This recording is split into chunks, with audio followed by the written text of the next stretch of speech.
Welcome to the E3 focus on strategic case for November 2017.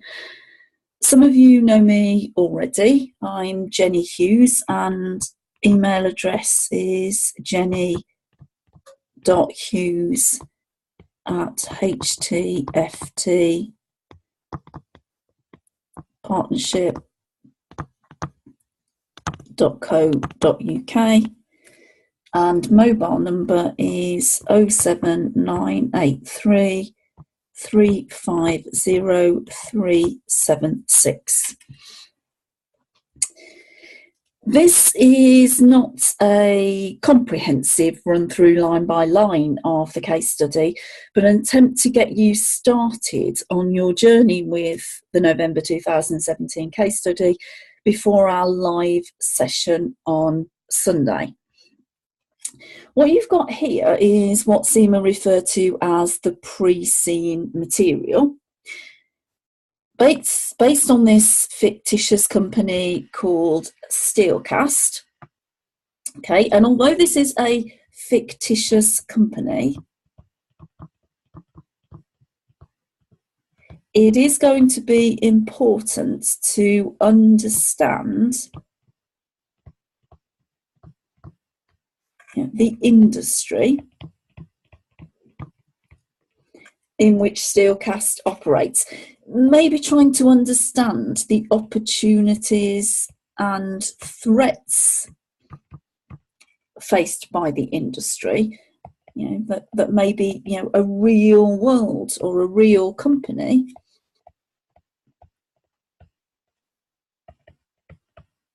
in the luxury watch market might be facing.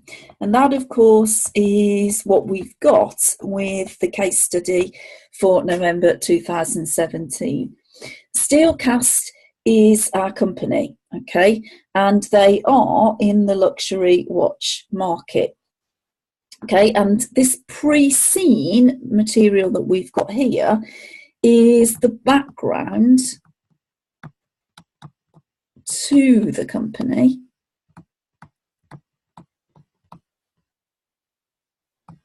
and the industry. And we are going to need to use this Prescene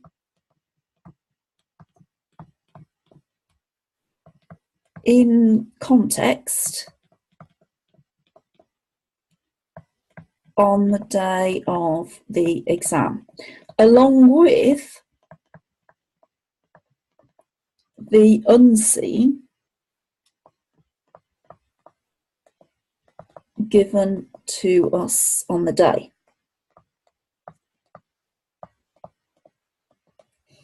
So, because we're going to need to understand and maybe even quote from the Prescene on the day, the first and most important thing for us to take on board is that we should be reading this Prescene once a day, every day, up until the exam. You have to become very familiar so you can talk the talk of Steelcast. Okay, so that's the first. You're going to be reading it through for the first time, but then it must be once a day, every day, because you don't want to have to make reference to or keep looking at this on the day of the exam. Okay. Now, from an E3 perspective, there are a number of models, okay, that help us to understand the strategic position of Steelcast. And that strategic position is, of course, about where they are now. And that is important for answering questions. So we're not going through all of those models in this recording, but I'm reminding you that things like SWOT, PEST, 5 forces, stakeholder analysis, and understanding the competitive position of Steelcast are all things that are going to help us with where are they now. Okay, they also often give us clues on opportunities and threats that might come up on the day. So on the day, we might get asked to evaluate, a proposal, an opportunity. We might get asked to suggest what we're going to do to protect ourselves from a threat. And we're going to consider all that in more detail on day one. But I want you to be thinking about that, and I'll be highlighting some of the things that are going in to these models that we're going to look at as we go through this debrief now. Okay, but the idea is that it's starting to get you to think about things that we can all share ideas on in our first class on Sunday. Okay, so let's get into what we've got within the Prescene itself. And we're being told, first of all, that you are senior manager in the finance function. Again, we'll do more on this on Sunday, but what this is explaining is this is the level at which you operate in Steelcast, okay?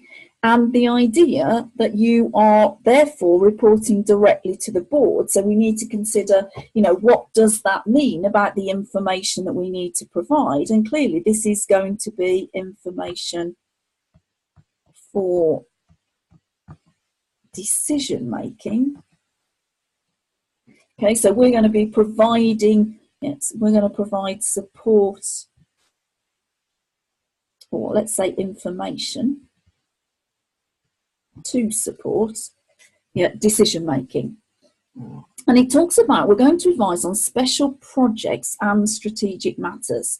It mentions this word projects, and that's important because obviously project management was really E2, but is very much examinable on strategic case. Okay, and then we're told also the currency is, they're based in Hilland and the currency is H dollar. Of course, what we have to be doing is thinking about a PEST analysis. And clearly, this would be maybe an economic element of PEST if we've got issues here with maybe exchange rates with other countries. So again, think about as we're reading through information that we can build up and put into our PEST on Sunday. We've then got some information on company background, and we're told clearly that we make mechanical watches for the luxury market. Again, luxury market. So from our PEST perspective, maybe we've got to think again from an economic perspective of this being linked maybe to disposable income. It's not a necessity, it's a luxury item. Also, from a competitive advantage perspective, probably starting to signal that it's differentiation that we're doing then in terms of competitive advantage.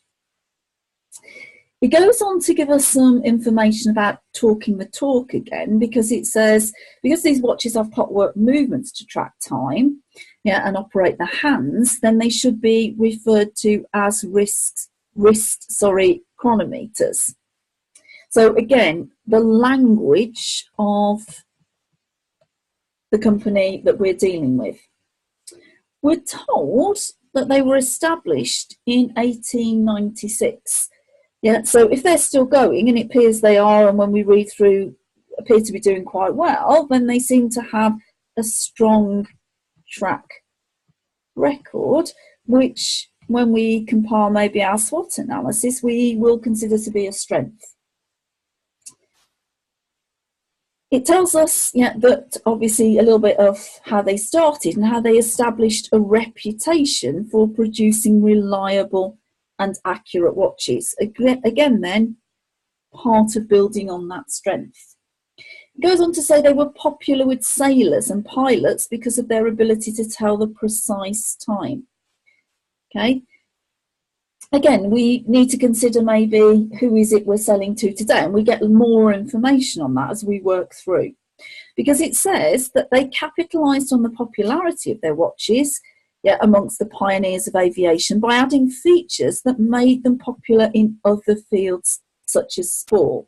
So again, we can see that what they've done is a growth strategy here from maybe focusing on aviation and moving into other fields where their watches might be useful. Okay, and it goes on to say the company developed its first chronograph. So we've got some more terminology here. Okay, so, and this is telling us that that is essentially then a watch with additional dials and buttons that can be used to add a stopwatch facility to a traditional watch, which is why it was then becoming obviously important for sports people. It tells us as well, that it was useful for timing sporting events, but also simply for aesthetic purposes. Okay, so we're beginning to learn that maybe the watches have maybe practical applications, but also are perhaps just for some people an item of jewellery. Okay, and it does say that these watches are a significant proportion of Steelcast's revenue. Okay, this then is a key product. Anything happening to this product then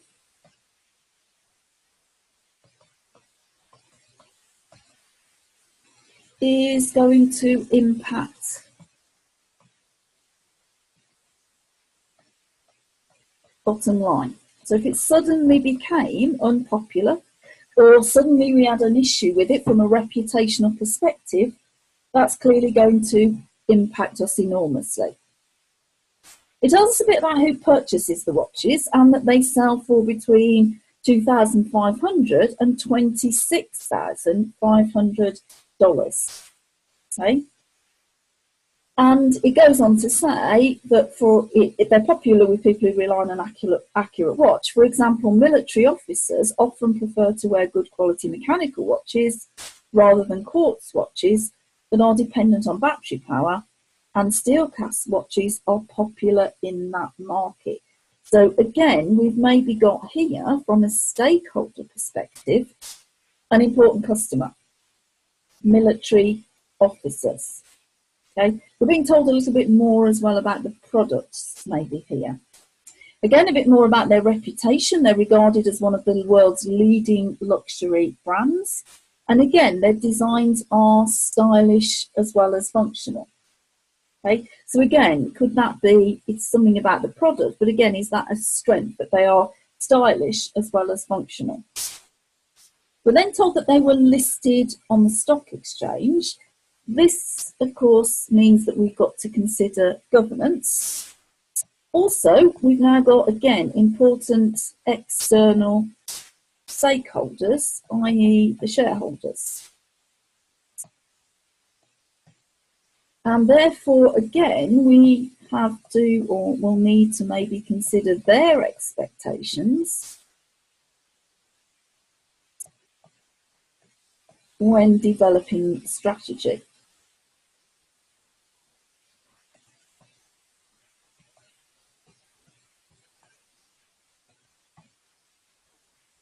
Okay, so a little bit there on the company background.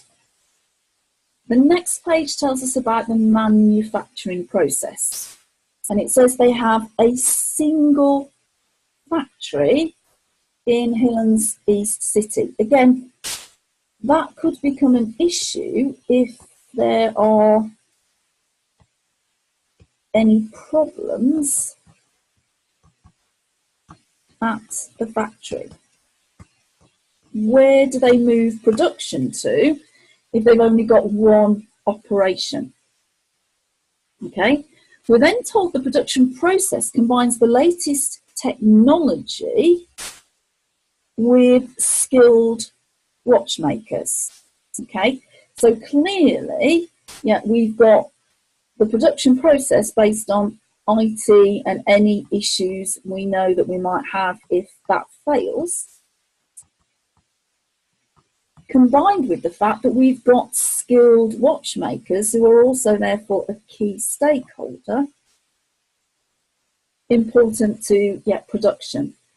Okay, so we've got a threat if technology fails or becomes outdated maybe, and we've got threats of key stakeholders. So what happens if they leave, if they become maybe unmotivated? Okay, and it tells us a little bit more in that paragraph again about how the watches is based, or the mechanism is based on a brass base plate that requires drills holes, which is what the technology does. And then we move into the idea that we've then got the highly skilled watchmaker to regulate the mechanism. It tells us each watch moves through the factory directly from workstation to the next by a software package. So we've got IT again that maybe is important to the way that we work through the process. Okay, and again then, we could get maybe supplier issues from an IT perspective. They're really the only major supplier, because we're told further on this page, and we'll come to that in a minute, that most of the other 350 parts are made by themselves. So the factory is large. We employ more than 1,000 people. But then, it's also quiet because we give, or we have individually housed soundproof boxes. Okay, it talks about the idea that there's no pressure to work at pace. So everything looks good at the moment here in terms of the way the operation works, but maybe, for the purposes of what we might get, does this have to change for them to, let's say, remain competitive? So do we have to start maybe putting pressure on? Do we have to maybe think about reducing costs, for instance? Now, clearly we'd have to be very careful about that, because it says that clearly quality management they have to pay attention to. So again, maybe there's an issue on the day in the unseen with regards to quality issues. Again, that point I made earlier about the fact that we've got 350 parts in the watch and Steelcast makes all of them in its factory. Again, maybe at the moment that's because they have to manage quality, but is this maybe something again that's costly? Is there, or should there be maybe any consideration of outsourcing maybe? Okay. We're then told a little bit more maybe about the products themselves. The fact that the price is really about the materials that go into the case and the strap, and that some have solid gold cases and that we have different straps. So again, something here about the products and the way that they're made. And then goes on to talk about retailing, the idea that they sell their watches through independent retailers. There are no direct sales to customers, okay? So we're talking about the fact that these retailers are high-class jewellers, located in upmarket locations in city centres, maybe in airport duty-free areas. And these retailers are not just selling the watch, they're also doing bits we recognise later on in terms of maintenance and after-sales service. So again, I would say that sometimes these retailers would be considered maybe as key stakeholders. Maybe we're going to get issues with maybe a retailer or retailers not delivering as expected. Okay, We've also got this idea that, yeah, they're given targets, and we often get questions around the ethical implications of pressurised selling.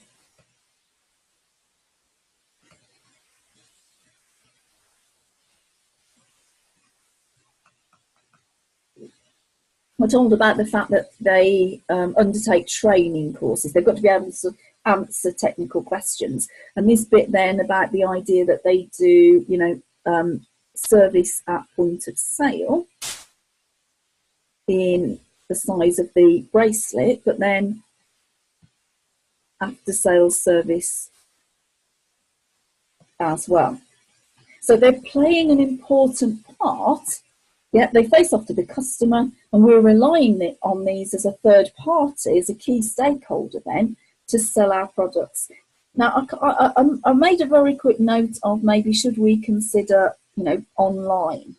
It's a luxury item. Are people likely to do that? But clearly, that would be one of the ways of maybe taking out the middleman. But is it something that maybe a luxury watch manufacturer would do? Okay, and there's this bit about the service every 2 years, and this is again something that we're relying on the retailer to do.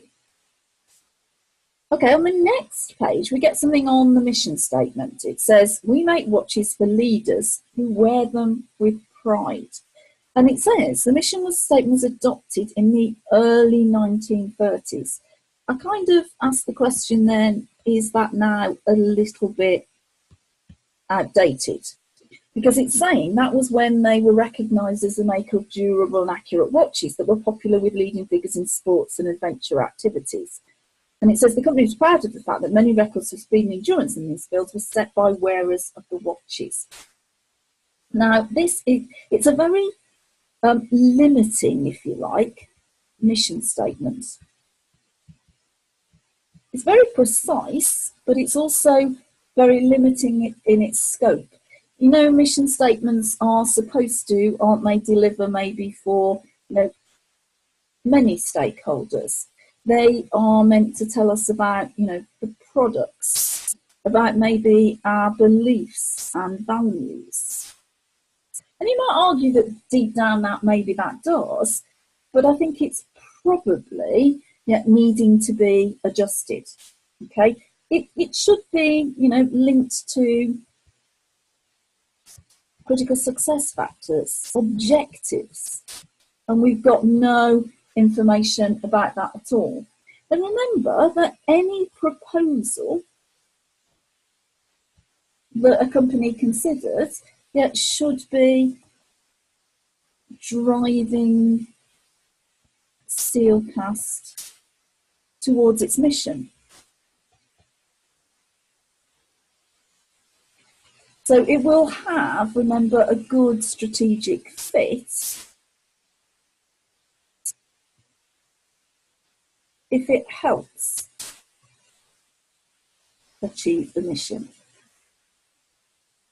And because we've got, a very vague mission statement about making watches for leaders, I'm not sure this is suitable in terms of helping us with strategies that are going to drive us towards. When we talked about the idea that they should have this good strategic fit, and I don't know how we're going to know whether something has a good strategic fit. So I think maybe issues around the mission are things that we're going to need to consider. We've then got some information on the industry background. We're told there are several manufacturers of luxury watches. So we're beginning to introduce the idea here then of the competition. Okay. And it says that Steelcast chairman has been quoted saying that luxury watchmakers sell an image and they do not compete with one another or with less expensive watchmakers. Maybe we've got to make him understand types of competition. And he's arguing that they've got maybe no brand or industry competition, but clearly, there are other luxury products maybe that others could buy. Remember the idea of having something that is maybe delivering the same need, but is technically different. The idea then of form or generic competitors rather than brand or industry. Yeah, so I think he has got to be aware that maybe there still is competition. It also tells us that many of their customers buy more than one luxury watch, and some have several, but they're not necessarily repeat customers for Steelcast. So they obviously are going and buying other manufacturers' watches. Okay, it does say some, though, change their watch to match their clothing. So maybe we do get, or again, this might be the inclination that they're going somewhere else because a different company's watch matches a particular piece of clothing. Okay, I think the important thing though is that they perhaps always do need to be looking for new customers. Clearly you want customer loyalty, but maybe this is something you're not buying very often. Yeah, and maybe we're saying not even repeat buying. So it is about trying to generate new customers, maybe all of the time.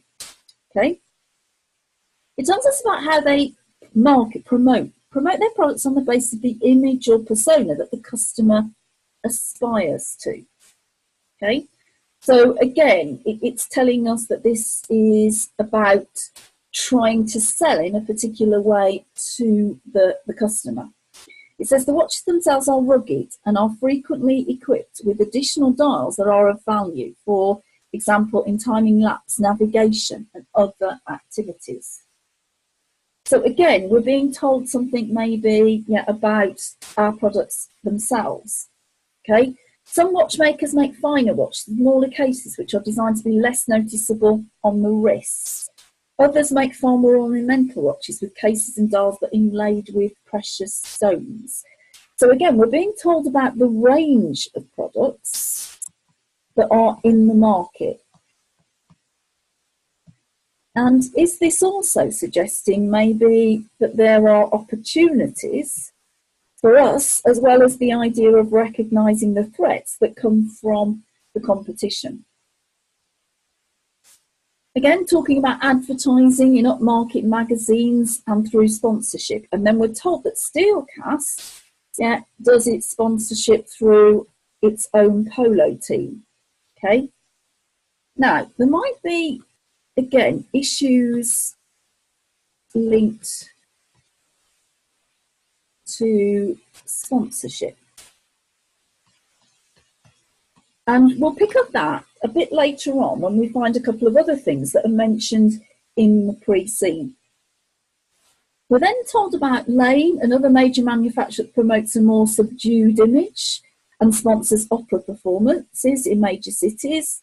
Ballara, which aims for bright and eye-catching watches, has a link with the maker of the world's fastest supercar, and the watch carries the car's name. So yeah, we're bringing in the idea maybe of competition.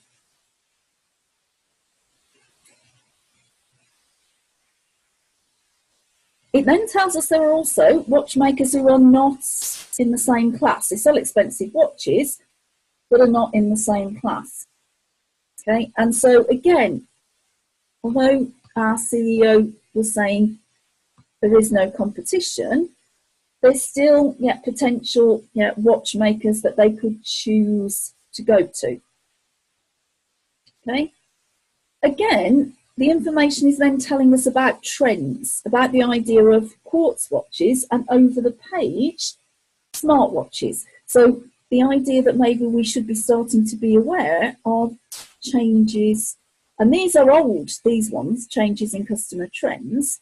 So the quartz watch, again, is, if you like, maybe a past trend.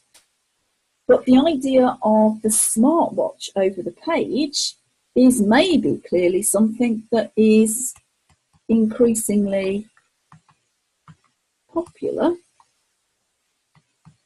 Yeah, maybe it's an opportunity for us to go into a different product market.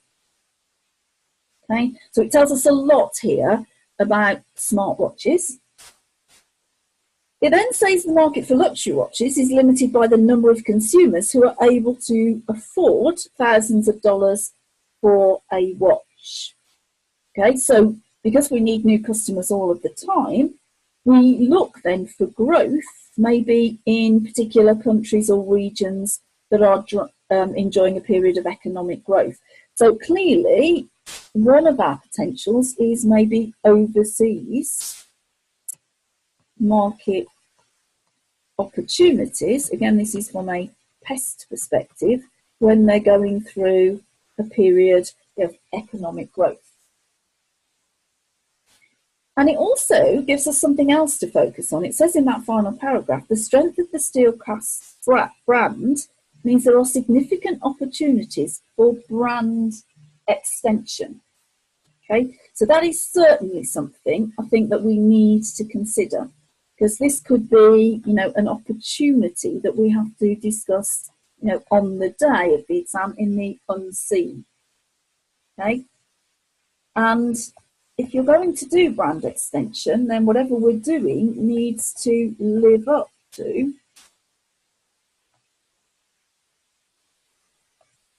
the quality level of the watches, or we could end up damaging the entire brand. So definitely something that I think we need to consider in one of our live sessions.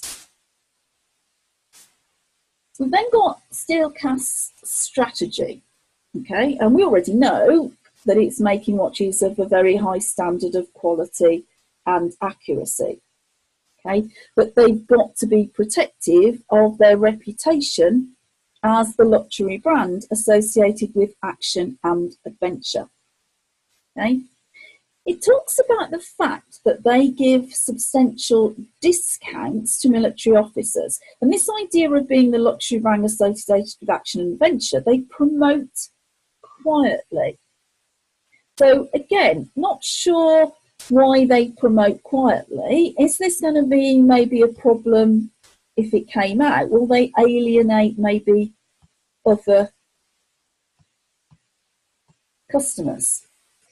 You know, is this something maybe that they should focus on? Okay. It goes on again to tell us about this idea of sponsoring a successful polo team. Okay.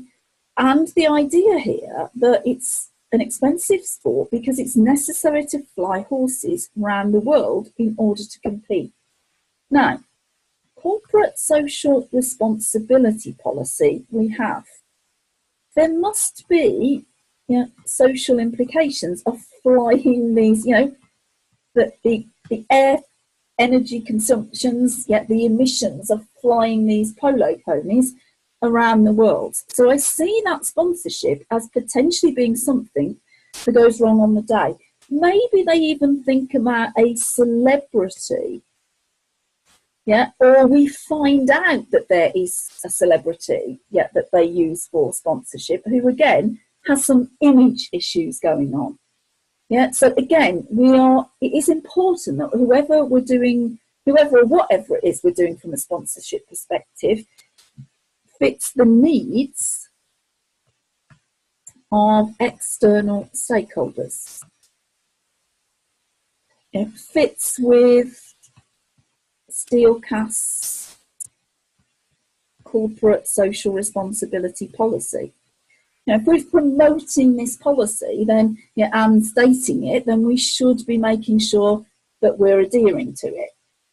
Okay, a little bit more about the product, 7 models. Is this now getting us into something about the product portfolio and the BCG matrix maybe? And are we going to get some more information about exactly where these models sit? Okay, we're told a little bit about the Steelcast Brawn model. launched in the 1970s, still on sale today. You know, is that something that is now then outdated, or are we saying that this is a strength because they can deliver something that has a long lifespan? Okay, it tells us that they dominate the market for luxury watches that are suited to sport. We're being told to think about their market position here, okay, but also this is bringing me back to, you know, should they be therefore thinking maybe about a more focused strategy? Okay. A little bit more on this page again about the movements, etc., about the idea that this is also about the aesthetics as well, okay, and the idea of, is this still relevant to our customers? You know, are we going to get something more on the day about the fact that we're maybe not keeping in tune with what the customer wants? What we then get is some information on the board of directors. Okay, now we often get information on the board of directors, but this also goes on to tell us about board committees, which is something that we don't really get very often. I'm not sure we've had in this sort of detail in the past. So, board of directors, again, I know that David has probably touched on this in his debrief, but again, because it overlaps both and because I'm going to cover it in my sessions, just to pick up on a few things here. Again, appears to be a reasonably balanced board. Balanced in terms of execs and non-execs, but also in terms of maybe diversity of skills and backgrounds.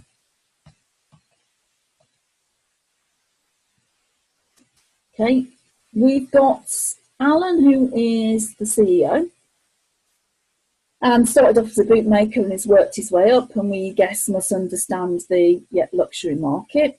We've got finance director with a financial background, as you would expect. We've got Arthur, the marketing director, who's worked for a number of stores. And we've got Alexa, who's the only one that seems a little bit strange. She's the production director, but seems to have much more of an academic background. So again, maybe is that something we need to look at and consider? And yet has only been around for a short space of time. So are we going to get some production issues that are now starting to come up because we've yet got a new director? The non-execs, we've got the chairman, we've got 3 independent non-exec directors, one based in a background of oil, but also says serves as a board member of Hill & Opera. Now, Lane, or whatever we want to call Lane particularly, maybe it is, sponsors one of our competitors' opera performances. Wonder if we've got any maybe conflict of interest here. Okay, and then we've got Maria, who has served on major corporations and a range of industries. We've got Lucas, who again has an accounting background. And we've got Walter, who is a lawyer and politician. And politicians can be helpful if we need to do any lobbying or in understanding maybe as well the government's position on something.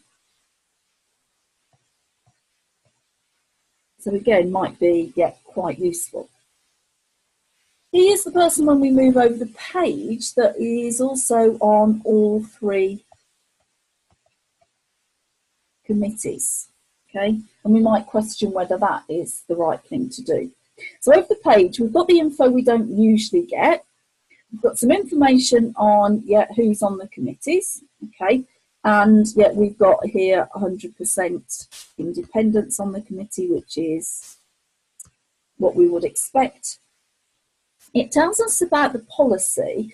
One of the important things about governance is the policy should be about sufficient to attract, retain, and motivate,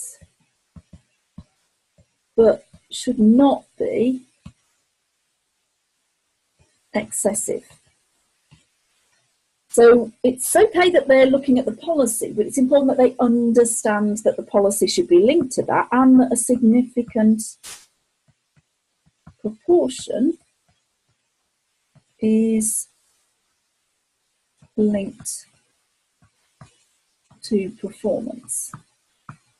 So there may be some interesting things that are maybe missing from their remit. We've then got the nominations committee. Again, this is about formal, rigorous, transparent appointments, as well as some of the things that are mentioned there. Again, here we've got the NEDs, majority, it is the remit here is to have maybe majority of NEDs, but we've got all NEDs, which is fine. And clearly it does suggest that the chairman who we've got here should actually maybe lead up the nominations committee, unless the chairman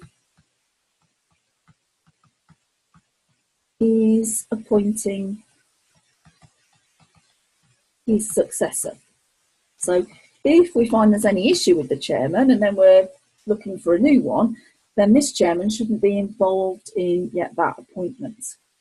We've then also got the audit committee, again 100% independence, and we need someone with recent relevant financial experience,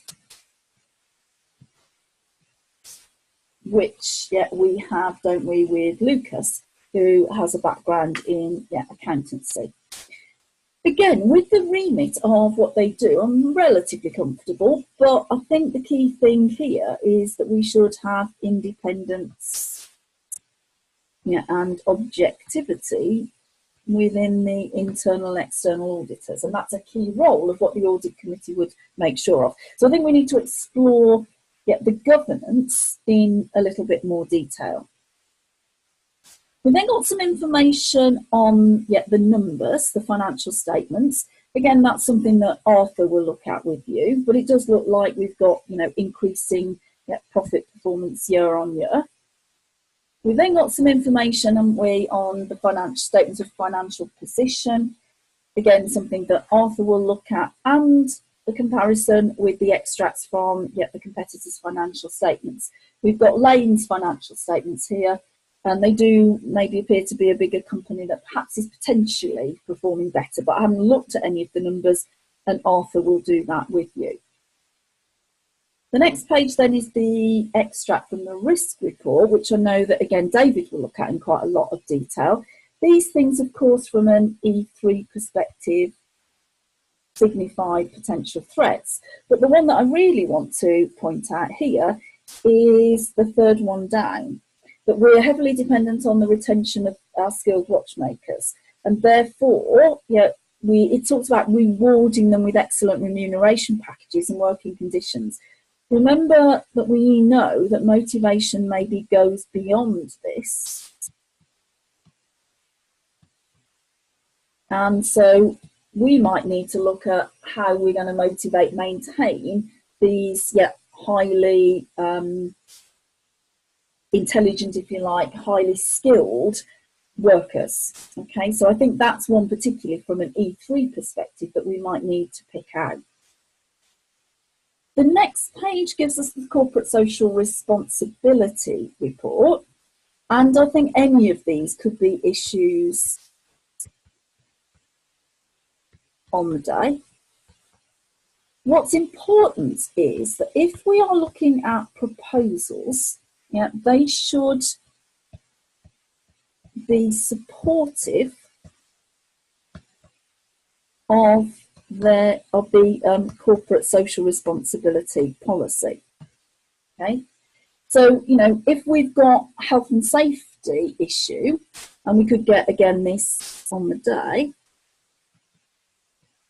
then we need to have to adjust for it, put it right as soon as possible, because we've promoted that we look after our employees in a health and safety environment. The sourcing policy, again, it says that we look at ethical sourcing. Okay, and if we find on the day then, that there's maybe an article suggesting different to this, then we're going to have to understand how to manage that. The energy consumption one, I'll bring back to this idea of the polo team and, flying ponies.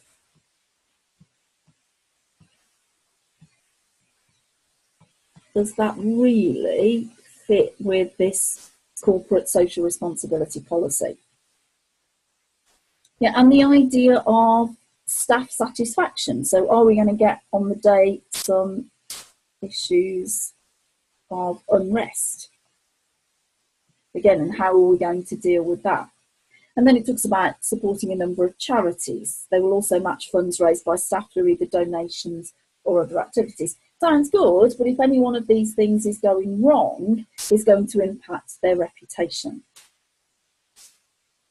Again, leave the share price for Arthur to talk about with you. So then we've got some press clippings. The first one is about the idea of lavish gifts, which it's suggesting that maybe some of their watches were bought as gifts for people who've done long service, for instance, or maybe the idea of, it says, a mark of respect on the conclusion of a successful negotiation.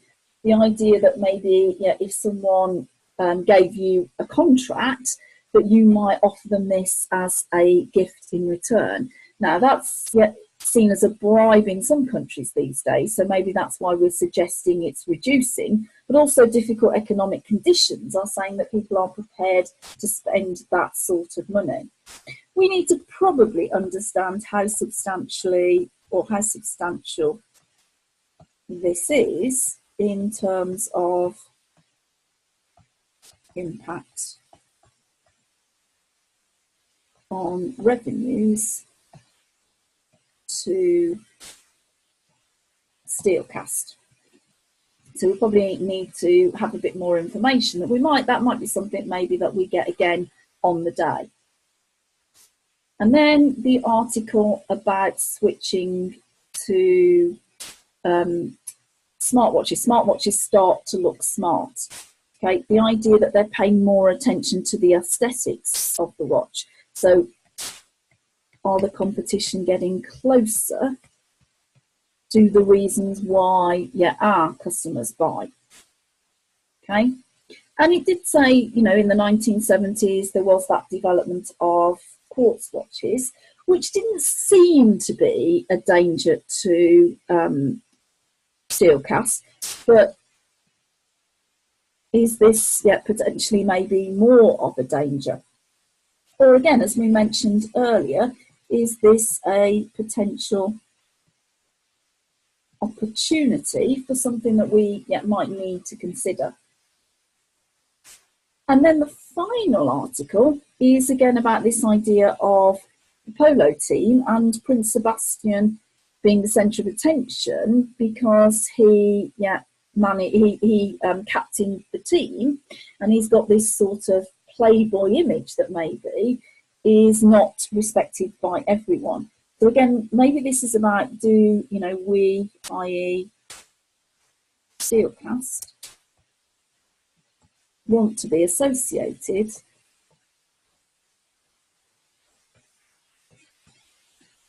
with a playboy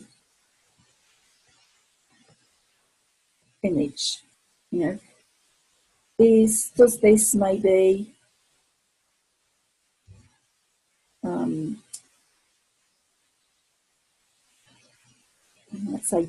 let's say, do we get more bad publicity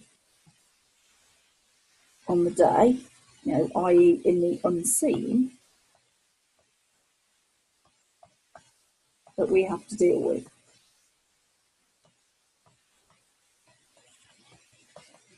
Remember, this is going to have a strategic as well as financial impact. Now, I talked earlier about, sometimes these companies actually use, celebrities. Now, it doesn't suggest that Steelcast do at the moment, and maybe we're not going to get an issue with a celebrity because we get more of an issue with this Prince Sebastian, but we could also get the idea that maybe, they have recently brought on a celebrity, and that celebrity has had some bad publicity.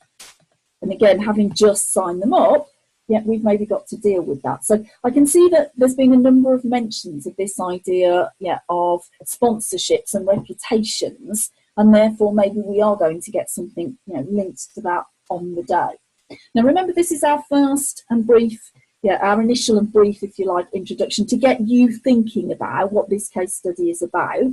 And what I would suggest, again, from an E3 perspective, is that you do think about what does it tell us about strengths, weaknesses, opportunities and threats. What do we know about political, economic, social, technical aspects in the external environment? Are there any things here that help us do a five forces competitor analysis? Who are the key stakeholders and why? And, let's think about where they're getting their competitive advantage from, and what that means in terms of how they're going to maintain it. And all of this we will look at in session 1 on Sunday. But if you can be thinking about it beforehand, we'll have many more ideas to share together when we go through this. Okay, if you do need to speak to me about anything or want to drop me an email about anything before Sunday, then feel free. Otherwise, enjoy your introduction to Steelcast, and I'll catch up with you all on Sunday.